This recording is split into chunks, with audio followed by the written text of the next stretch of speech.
Savez-vous quels membres de votre famille peuvent nuire à votre paix après 70 ans? On pense souvent que la famille représente la sécurité, le confort et un soutien inconditionnel. Bien que cela soit vrai pour beaucoup, ce n'est pas toujours le cas. En vieillissant, notre temps devient plus précieux, notre énergie émotionnelle plus limitée et notre tolérance au stress bien plus faible. Cela signifie que nous devons protéger notre espace plus que jamais, et parfois, cela inclut de faire des choix difficiles concernant les proches que nous laissons entrer dans notre quotidien. Si vous avez plus de 70 ans, il ne s'agit pas de rancune ou de couper les ponts, mais de respect de soi. Il s'agit de préserver votre bien-être, votre santé mentale et votre dignité dans vos dernières années.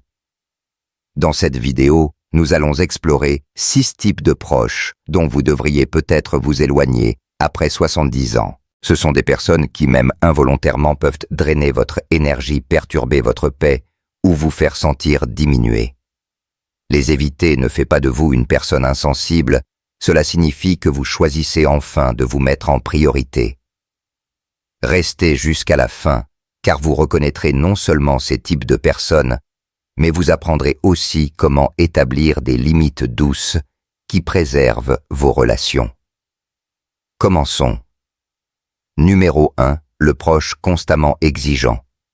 Un type de proche à éviter dans vos dernières années est celui qui demande constamment votre temps, votre énergie et vos ressources sans jamais tenir compte de vos besoins. Ces personnes ont tendance à être très centrées sur elles-mêmes, demandant des faveurs ou de l'aide, mais elles offrent rarement la même chose en retour.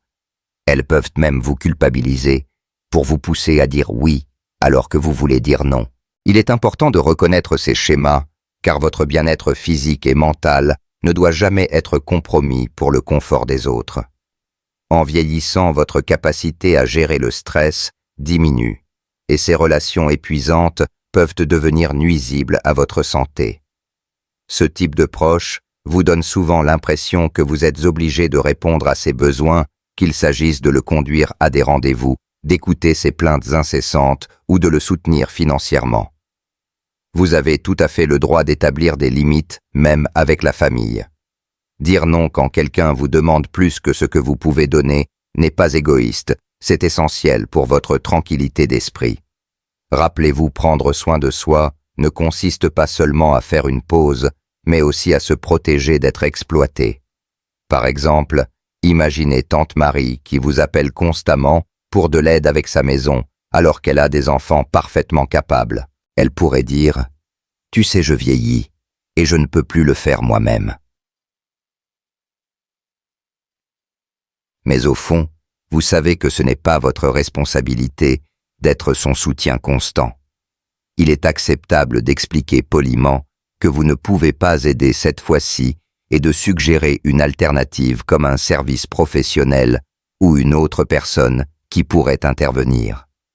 Être ferme avec vos limites peut être difficile, mais avec le temps, c'est une manière saine de protéger votre paix et de vous assurer de ne pas être épuisé par les besoins de quelqu'un d'autre. Numéro 2. Le proche négatif et pessimiste.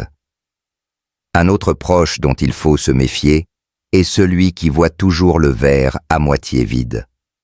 Ces personnes se concentrent sur les aspects négatifs de la vie, se plaignant constamment de leur santé du monde ou de leurs finances, et elles vous entraînent dans leur spirale. Bien qu'il soit naturel de se défouler et de partager des défis, une négativité constante peut vous épuiser, avec le temps entraînant du stress et un sentiment d'impuissance. En vieillissant, maintenir un état d'esprit positif devient crucial pour votre santé mentale et physique. Vous pourriez remarquer qu'après avoir passé du temps avec ce proche, vous vous sentez émotionnellement vidé et plus anxieux qu'avant. Leur pessimisme constant peut même interférer avec votre propre vision de la vie. Il est essentiel de protéger votre bien-être émotionnel en vous éloignant de cette négativité. Au lieu de vous engager dans leurs plaintes, encouragez-les à se concentrer sur les aspects positifs de leur vie, ou excusez-vous poliment de la conversation. Vous n'avez pas à participer à chaque dialogue négatif. Cela peut faire une énorme différence dans votre ressenti après coup. Par exemple, si votre cousin Jean se plaint sans cesse que tout va mal au lieu d'acquiescer, vous pourriez orienter la conversation vers quelque chose de plus positif, comme un souvenir heureux ou quelque chose qui vous enthousiasme. S'il refuse de changer de sujet, il est acceptable de lui dire que vous devez vous retirer. Votre tranquillité d'esprit doit toujours passer en premier. Être entouré de quelqu'un qui ne met l'accent que sur le négatif peut affecter votre humeur et votre santé. Prenez le contrôle de votre environnement émotionnel et recherchez des influences positives, surtout en vieillissant. Si vous regardez encore cette vidéo et trouvez ces informations précieuses, laissez un commentaire avec le numéro 2 ci-dessous pour me le faire savoir. Et si vous n'êtes pas encore abonné, je vous recommande de vous abonner et d'activer la cloche pour ne manquer aucune vidéo. Votre soutien nous aide à continuer à créer du contenu pour vous informer et vous inspirer. Passons maintenant à la suite. Numéro 3. Le proche qui vous culpabilise. Un autre proche à éviter après 70 ans est celui qui vous fait sentir coupable de ne pas passer assez de temps avec lui ou de ne pas répondre à ses attentes. Ces personnes utilisent souvent des manipulations subtiles comme des commentaires passifs-agressifs ou en jouant les victimes pour vous faire sentir mal de ne pas répondre à leurs exigences. Rappelez-vous qu'en vieillissant, votre temps et votre énergie deviennent encore plus précieux. Vous ne devriez jamais vous sentir obligé de sacrifier votre bien-être pour répondre aux attentes déraisonnables de quelqu'un d'autre. Par exemple, tante Marie pourrait dire des choses comme « Tu ne me rends plus jamais visite » ou « Je pensais que tu te souciais assez pour appeler ». Bien qu'il soit naturel de se soucier des membres de la famille, vous ne devez votre temps à personne s'il affecte négativement votre santé, votre bonheur ou votre tranquillité d'esprit. Face à ce type de culpabilité, une réponse ferme mais compatissante est essentielle. Faites-leur savoir que vous valorisez la relation, mais rappelez-leur que vous avez d'autres responsabilités et limites. Il est préférable d'être honnête et d'expliquer vos raisons que de céder à leur culpabilité et de risquer de compromettre votre bien-être. En tant que senior, il est important de reconnaître que vous avez gagné le droit de vous prioriser vous et votre santé. Si certains proches persistent à vous faire sentir coupable, il peut être nécessaire de prendre du recul et de réévaluer la relation. Vous méritez que votre temps soit respecté. Numéro 4. Le proche qui ne respecte pas votre espace. En vieillissant, avoir un espace paisible et privé devient encore plus important. Un proche qui viole constamment cela est celui qui ne respecte pas vos limites, qu'il s'agisse de se présenter sans prévenir de rester trop longtemps quand vous avez besoin de temps seul ou de s'immiscer dans vos affaires personnelles. Ce comportement peut rapidement drainer votre énergie et votre tranquillité d'esprit. Vous méritez d'avoir votre propre espace et il est essentiel d'établir des limites avec quiconque les dépasse. Par exemple, votre cousin Georges pourrait passer tous les dimanches sans demander si vous êtes libre ou votre frère pourrait fouiller dans vos affaires sans permission. Bien qu'il soit important de maintenir des relations familiales solides, vous devez aussi vous assurer que votre maison et votre espace personnel sont respectés. Dans ces situations, l'affirmation de soi est clé. Dites poliment, mais fermement, que vous avez besoin de votre espace et que cela est important pour votre bien-être. Soyez clair sur ce dont vous avez besoin et sur ce que vous êtes prêt à partager.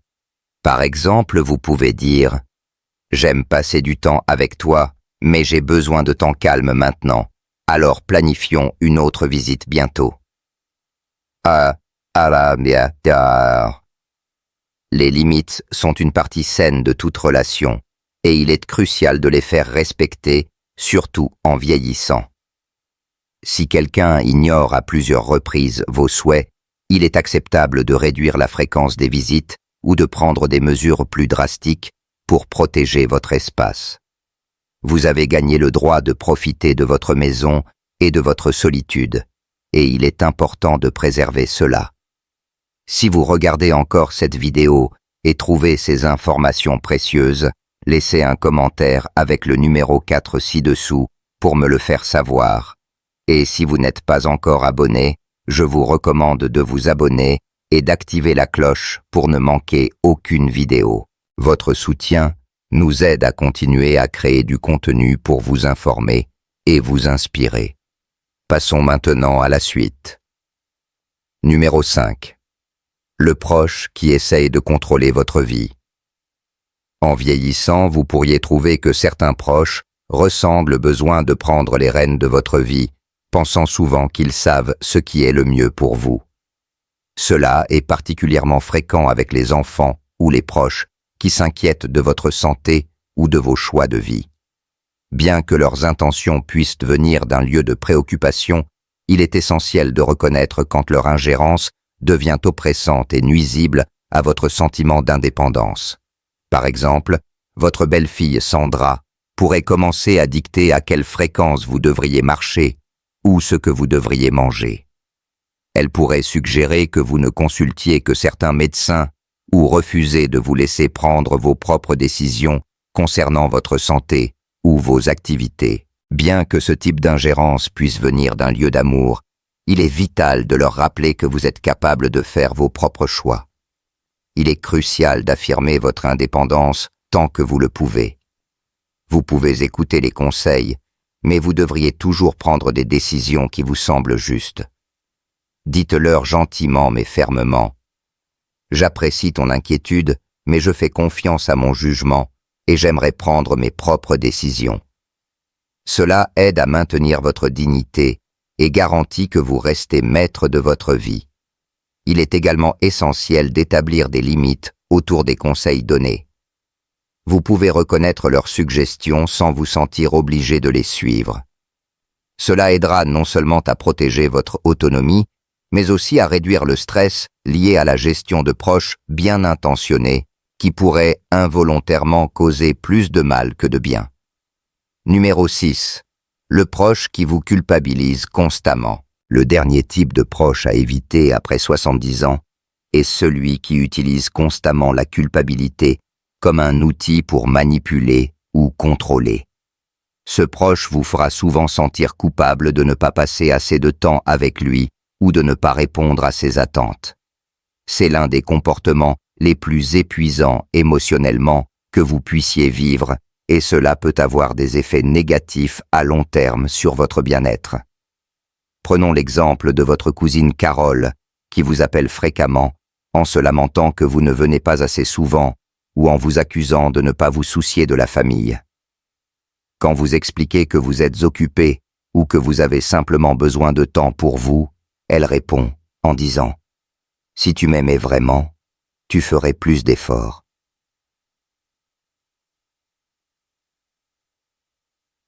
Ce type de manipulation émotionnelle peut vous laisser submergé, épuisé et plein de ressentiment. Il est important de reconnaître que vous ne devez d'explication à personne pour vos choix, surtout lorsqu'il s'agit de votre temps personnel et de vos limites.